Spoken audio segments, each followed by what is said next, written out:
My name's Matt Leavey. I'm the head of property for Panthers Group. So this building here is the Panthers Rugby League Academy.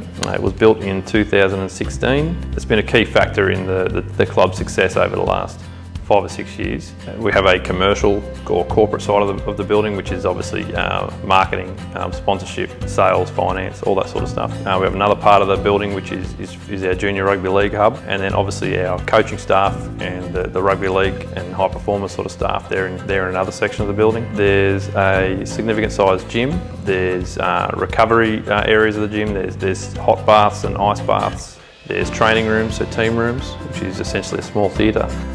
Before we put the solar on, the bills were between $8,000 and $9,000 a month.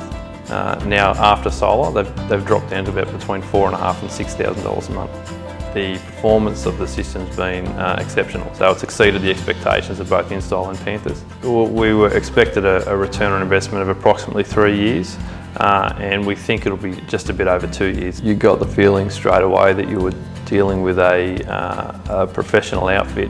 We really enjoyed working with them. They were very clear from the get-go as to when the project would be installed. Yeah, it was really quite seamless, which is good for us. We really like to put the project in the hands of the experts and allow them to go ahead and do it. So it was a really good experience.